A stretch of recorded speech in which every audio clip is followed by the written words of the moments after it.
हाँ तो दोस्तों नमस्कार, महेश ઠાકર। હવે આપણે આજે બનાવવાના છીએ અથાણું રાયતા મરચાં બનાવવાના છે। જોઈ લ્યો તમે દોસ્તો, આ મરચાં છે એકદમ કડક અને તાજા મરચાં છે। આ તો એ મરચાંને આપણે સુધારી લેશું ધીરે ધીરે એકદમ। અને એમાં ખાસ ધ્યાન રાખવાનું કે મરચાંના બી હોય એ બી આપણે કાઢી નાખવાના છે। આ તો મરચાં આપણે સુધારી લેશું અને મરચાંના પણ એવી રીતે ચીરિયા કરવાના છે કે આપણે 1ના 4 ભાગ કરવાના છે અને નાના નાના ચીરિયા કરવાના છે। એના હિસાબે જો મરચાં તીખા હોય તો આપણને ખાવામાં સરળતા રહે અને મરચું આપણે બગડે નહીં। આ તો દોસ્તો આપણે આજે બનાવશું રાયતા મરચાં। આપણે ગુજરાતની સ્પેશિયલ આઈટમ છે અને શિયાળામાં લગભગ ઘરે રાયતા મરચાં બનતા જ હોય છે। આ તો દોસ્તો હવે આપણે આ મરચાં લઈ લીધા છે અને મરચાં બધા આપણે સુધારી લેશું।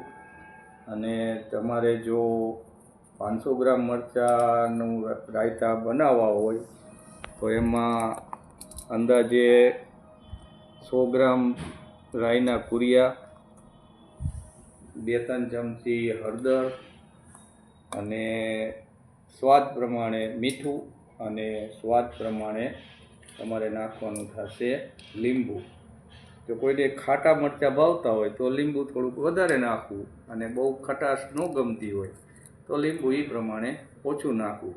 આ દોસ્તો તો રાયતા મરચાં બનાવવા માટે તમારે ખાસ એક સૂચન છે કે મરચાં તમારે તાજા અને કડક જ વાપરવા, નહીંતર પછી 2-4 દિવસ કે અઠવાડિયું થશે તો મરચાં પોચા થઈ જશે અને આપણને જમવાની મજા, ખાવાની મજા નહીં આવે।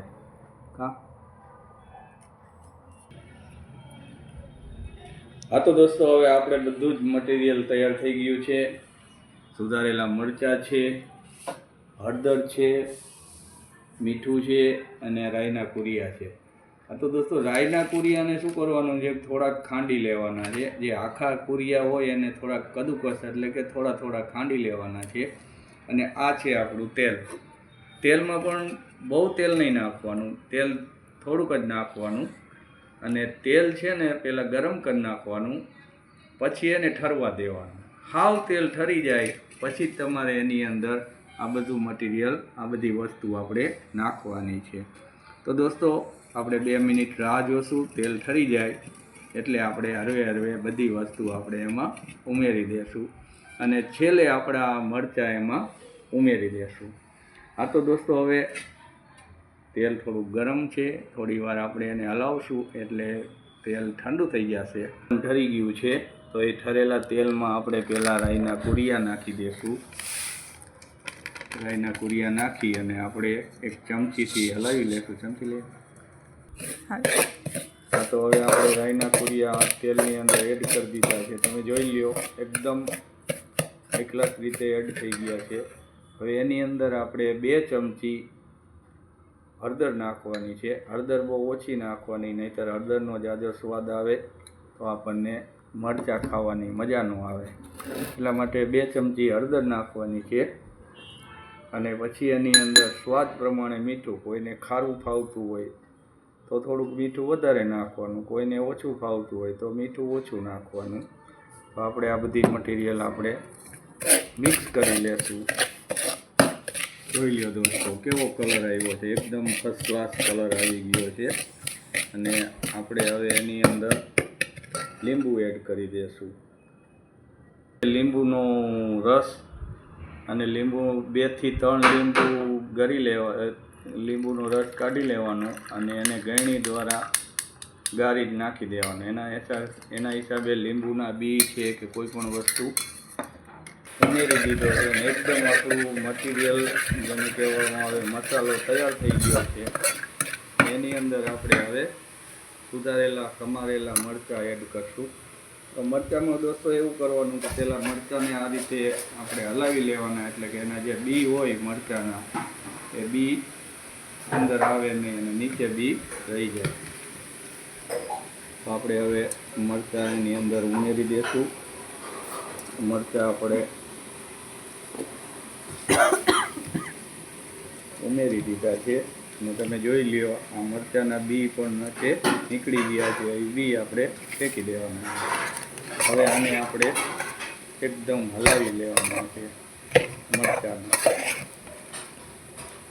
બધો જ મસાલો મરચાંની અંદર મિક્સ થઈ જવો છે. મરચાં એકદમ આપણે પીળા થઈ જવા જોઈએ.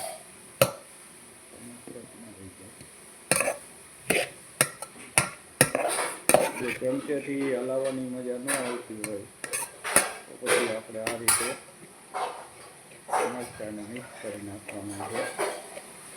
એકદમ સ્વાદિષ્ટ અને સવારમાં આ રીતે આપણે એકદમ મસાલો દરેક મરચાંની અંદર મિક્સ થઈ જાય એ રીતે આપણે મરચાંને હલાવતું રહેવાનું છે. 2 થી 5 મિનિટ તમે હલાવશો એટલે મરચાં એકદમ તમારે મિક્સ થઈ જશે અને મરચાં તમારા બની જશે.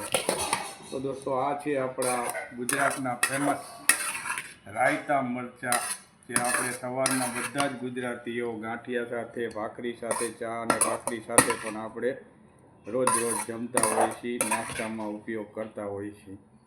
તો દોસ્તો આ છે આપણા રાયતા મરચાં. અને એકવાર તમે જોઈ લ્યો રાયતા મરચાં, એનો કલર જોઈ લ્યો. અને જો તમને આ રાયતા મરચાં સારા લાગ્યા હોય ને મારો વિડીયો સારો લાગ્યો હોય, પહેલો વિડીયો છે, તો દોસ્તો મારા વિડીયોને લાઈક કરજો, સબસ્ક્રાઈબ કરજો અને બેલ આઇકોન દબાવજો. જય મહાદેવ હર. જય મહાદેવ હર.